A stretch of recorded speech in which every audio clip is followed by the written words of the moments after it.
אצלם בבית לפני 3 שבועות או משהו כזה, חודש, אבל עוד לפני זה, התקשורת שלי עם סליה כעוצר של הגלריה המטל, התקשורת לפני 7-8 חודשים. ואז דיברנו וקבענו שאכן כן תהיה תערוכה פה, מכיוון שדברים שאני ראיתי במסך הקטן, באולארט, אלה דברים שחייבים פה באזור הזה להיות מוצגים, כי אתם היום פה, אבל במשך יום, לפי הממוצע שאנחנו יודעים, מעל 1,200-1,300 איש נכנסים דרך האלה שעוברים את התערוכה ורואים אותה בחלקה הגדול. וחלק אולי יורדים למטה ועולים למעלה, אבל חלק גדול מאוד מהאנשים שמגיע לכאן באו ורואות את התערוכות, ולכן אני מאוד מאוד שמח שהסכימו להציג פה את התערוכה שלהם. אני מדבר על סליה ועל העוזר הראשי. עכשיו, אני כתבתי לסליה מכתב לפני 4 חודשים, 3 חודשים, ואני רוצה בקיצור, היות והמכתב הזה הוא ממש מתומצת לגבי מה שאנחנו רואים פה, אני לא קריין, אני יודע מה, אבל תשמעו את המכתב הזה, אחרי זה סליה תגיד את הדברים שלה, ואני מאוד מאוד רוצה לנצל את ההזדמנות שאמנון נמצא פה, יגאל נמצא פה, שיגיד כמה דברים, כדי שכולנו נלמד מהאירוע הזה שקורה. בסדר? מוכנים? בעקבות השיחה הארוכה ביום שישי על עבודותייך בנושא המיתוסים, נראה לי שאלה מדירים שינה מעינייך או ממך, כמו מרבית האזרחים השפויים של המדינה. למזלה של העם הזה, יש בו כוחות אומנותיים ואינטלקטואליים שמנסים להציב מראה מולנו ובכך גם לנקוט עמדה. ולכן מובן מאליו שהכלים והאמצעים הרגילים אינם מספקים, אינם מספיקים ליצור חדה חד-משמעית, או אז משתמשים במה שיש בשפע, פסולת של החברה המתפרגנת. מובן עד עכשיו? מובן? כן, כן. עבודה עם חומרי מחזור, עבודה עם חומר מחזור, מה שנמצא בקרוב להשגה, מה שמשדר מיד נוכחות, השלמה וגם סימני שאלה, ככוחה של האמנות ותולדותיה. האמנים, היוצרים, שואלים, מכים, מוכיחים, ואם אפשר גם באותיות, במילים ובמשפטים המוכרים לאורח המבקר, ורוצה להבין וללמוד את האמנות הזאת המיוחדת. המחזור, אם זה קולאז' או אסמבלאז', זה מה שנקרא חזרה למילוי מטרות הפונקציות החדשות אחר השימוש המקורי של הפרט, של החלק, של הגוש וכו'. אלה חוזרים אלינו במשנה תוקף, בסדר יום חדש, ויוצרים שפה חדשה בגלריות ומוזיאונים. זה לא הסוף, סליה, אני כתבתי פה, זוהי התחלה של מיצוי השליחות האומנותית בכלל, ולאלה המנסים ללכת בין הטיפות בפרט. כמו ששוחחנו, לא יהיה נכון לערבב, זה כבר סיפור אחר. מה שאני בקיצור רציתי להגיד פחות יותר לרחב על כל מה שאנחנו רואים פה, וטיפה לקשור את זה כמובן להיסטוריה ותולדות האמנות בכלל. הדבר הזה מוכר לנו מהרבה מאוד מקומות אחרים, הרבה מאוד זמנים אחרים, אבל כמובן שכל דור או כל תקופה, העוצמות באות מתוך אותם דברים שאנחנו מוצאים. זאת אומרת, אנחנו משתמשים בכלים, היום לא מה שהשתמשו לפני 30 שנה או 20 שנה, לכן הכוח המאגי, דיברנו על זה, של המוצרים, בא לביטוי מכיוון שאנחנו כרגע משתמשים בדברים האלה שיש לך פה. אני חושב שאם אמרו לי כבר, מישהו אמר לי, אל תתחיל עם סופרלטיבים, זאת אומרת, לדבר דברים שלא מבינים. אז אני חושב שברגע זה אני אפסיק את המכתב הזה, גמרתי את הקריאה שלו, אני רוצה אפשר למחוק את מים.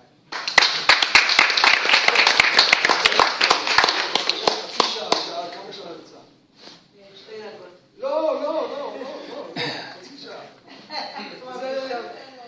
פתאום. קודם כל, אני עושה את העבודות, כי אני לא יכולה לבטא את עצמי במילים. אז זה מאוד חשוב להגיד את זה. כי אם לא, הייתי כותבת ספר, אבל אני לא כותבת ספר. אני מציגה את העבודות. כי בעבודות יש את החשיבה שלי, את הרגשות שלי. הכל נולד ממרץ שנה שעברה. הספר, ראיתי את הספר, ואמרתי, לזה התכוונתי. זה לא מספיק לי הציור. ציור זה לא מספיק, כי אני לא מצליחה לבטא את כל הרגשות בציור. אפשר לראות דברים בתוך הציור שזה כן רגשות, אבל העניין שזה לא יהיה בנאלי. וזה מאוד קשה, שלא יהיה בנאלי, וזה יהיה ציור טוב, ושיחשב אומנות. אז הלכתי לכיוון הזה, ראיתי ספר, והתלהבתי מהרעיון. ראיתי ספר של אומן שעבד במקסיקו. ואז התחלתי עם הרעיונות, מה אני רוצה להגיד. באחד מהעבודות הראשונים זה היה The Optional Hero. כי זה הגיבור המזדמן, כאילו. להביא גיבור בתוך מסגרת, עם חלקים של מטוסים, של נשק, משם נולד כל הרעיון.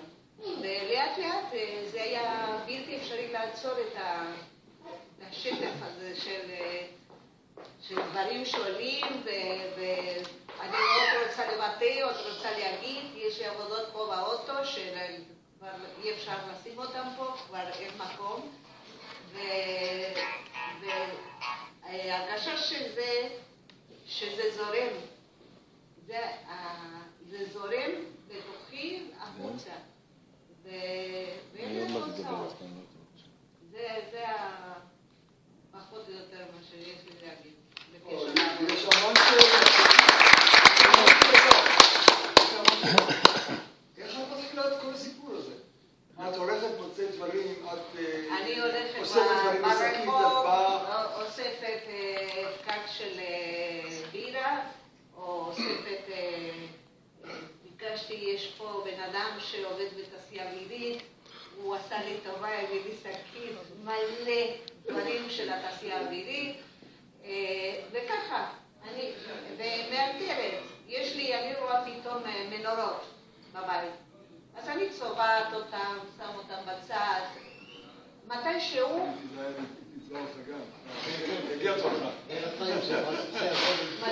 אני אשתמש בזה, מתי שהוא אני אשתמש, אני צריכה להתחבר לזה, ולא כל הייתה. סליה, איך הסלקציה של הדברים נעשה תוך כדי בחירה?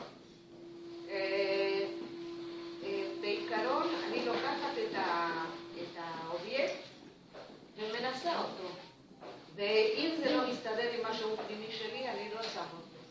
פשוט שם את זה בצד. עד שאני מרגישה שזה הנקודה המדויקת הזאת. לא יודעת למה, כי לא בחשיבה של איזו אסתטיקה מיוחדת או משהו כזה. ההפך. אני רוצה אסתטיקה קצת אחרת. אסתטיקה לא מהמקובל. לא מהקנונים. סליה, מה ביחס לאותם התמונות, ממש תמונות שהופכות להיות מרכז של היצירה שלה? יש לנו פה ארגוב, יש לנו פה נפיים, יש לנו את כל זה נולד מזה שרציתי להביא דמויות שהן השפיעו באיזשהו דרך על הארץ. מיתוס לאומי. כן, וגם על העולם.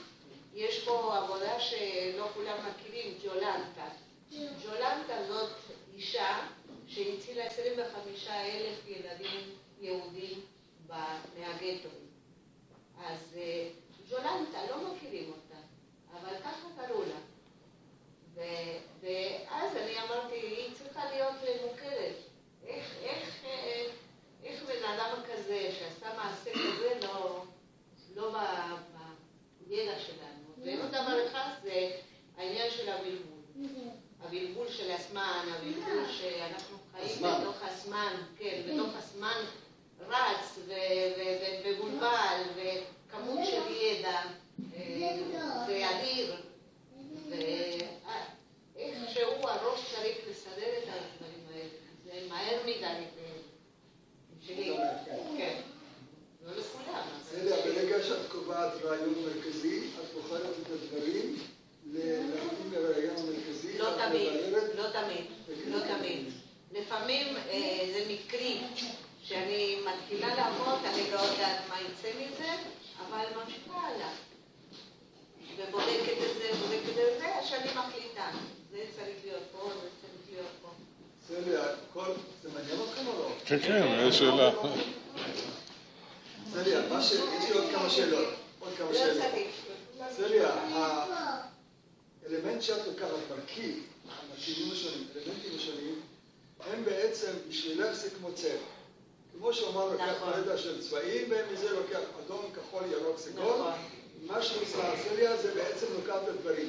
ובכל זאת, את צובעת אותם מחדש. כן. כי לתת להם משמעות אחרת, ומימד אחר. אם יש מנורות אדומות, והם היו לבנות, אני שמעתי אותם לאדומות, זה בגלל שאני רוצה להביא איזה מסר. לא, זה לא סתם מאדום. זאת אומרת, השכבה הצבעונית זה עוד שכבה נוספת לחזק את האייקון, לחזק את האייקונים, אתה זוכר? לחזק גם את המסר. עכשיו, מה קורה, למה את משאירה מוצרים עם מסגרת סגורה, עם מסגרת פתוחה, יש כוונה לזה, אין כוונה לזה? זה חופש בתוך המסגרת של אומנות, זה לא ציור שהוא מרובע, יש לו צורה מוגדרת, ההפך, פה אני מנסה לפרוץ את זה. יש שם כמה קטנים פה עם מוסגרים. יש כמה קטנים ומוסגרים, שיותר הסטימפאנק, זה בתקופה של לפני המהפכה התעשייתית. ידידי, הוא הרגע. ביי.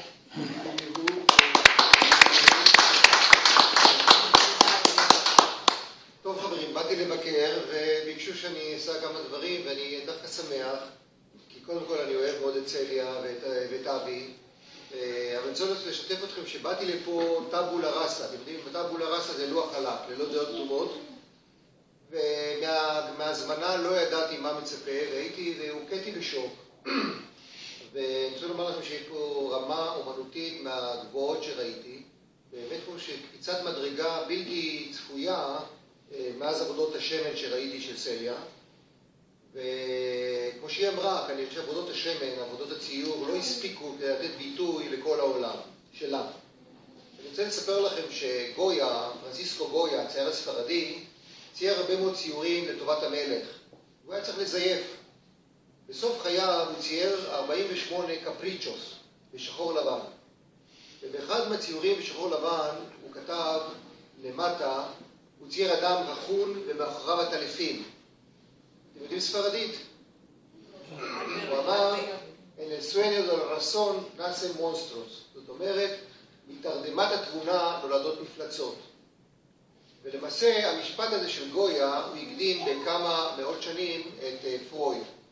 מה שאנחנו רואים פה אצל סליה, זה התפרצות של תת ההכרה, של העולם הפנימי, של כל עולם הרגשות, שהיא אומרת, אי אפשר במילים, אני לא סופרת, אני לא יכולה לבטא. והייתי אומר שהיצירה שלה היא באמת שירה.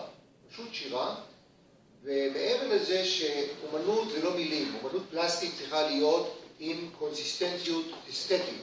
ואני אומר שכשאני עומד בפני כל יצירה, יש בזה הרמוניה, יש בזה חידה. זו יצירה שאי אפשר לפענח אותה בבת אחת. כל יצירה צריכה להתבונן בזה ואפשר להיכנס לזה עוד ועוד ועוד. ופה אי אפשר לפסוח על מושג שנקרא פוסט-מודרניזם. זה התקופה של 40 שנה שאנחנו חיים. הפוסט-מודרניסטים אומרים שני דברים. ראשית כל, הטקסט, אם זה ספרותי, אם זה אומנותי, אם זה קולנוע, אם זה שירה, אין לו פרשנות אחת. יש לו דקונסטרוקציה, יש לו ריבוי של אין סוף פרשנויות. וזה כל מה שהופך את האומנות לחידה בלתי, אתה לא מגיע לסובה. ואני אומר שביצירות של סליה, על כל יצירה אני יכול להתבונן בזה עוד ועוד ועוד, ולפענח שם אסוציאציות פרטיות וקונוטציות מיתיות. אבל הסך הכל זה נותן לך שוק חווייתי. הייתי, כשדיברנו פה, המילה איקונות, החוויה המאגית. יש משהו גם מושך ביופי עד כדי קיצ'יות וגם מפחיד. יש משהו רליגיוזי. עכשיו, אני לא התכוננתי, כי לא עשיתי ניתוח של היצירות, אבל אני אומר פה שיש פה כמו שגויה בשנות ה-60 הייתה את הפריצה של הקפריצ'וס, אני אומר לך סליה לפני הקבוצה הזאת הקטנה והאינטימית, פה יש פריצה דרך ואני צופה גם המשך יצירה, כי זה פה מעיין שלא נגמר, לדעתי את עשויה למצוא את עצמך מקבלת הד ציבורי מאוד גדול על היצירה הזאת, ואני ממש מאחל לך לא רק מזל טוב וברכות גדולות, אלא כל הכבוד שהצלחת לממש את מה שנקרא מתרדמת התבונה, נולדו מפלצות אבל יפות ואסתטיות ומעניינות. אז כל הכבוד.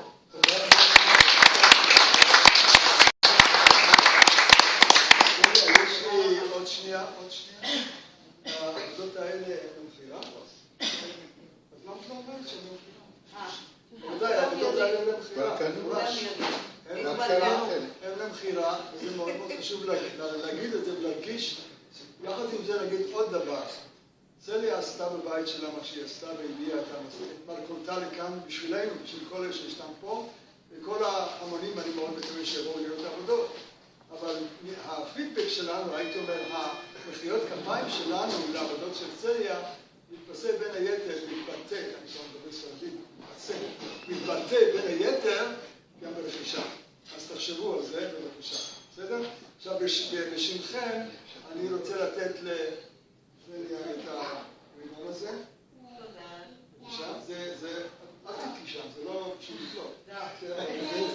קודם צריך לשמור. יש לנו מפעל בקיבוץ שלי שמייצרים קרמיקה, וזה אחד מהמוצרים. בסדר? תודה רבה לכם. התערוכה פתוחה עוד 30 יום, והכיבוד הזה ישנה פה כל הלילה, אז כך שתוכלו לבלות פה וגם לאכול, לטעום. תודה רבה לכולם, תודה רבה לכם.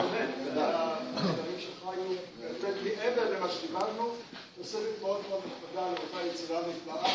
יושר גדול, יופי. יוצא אפשר לקום, אפשר לקום.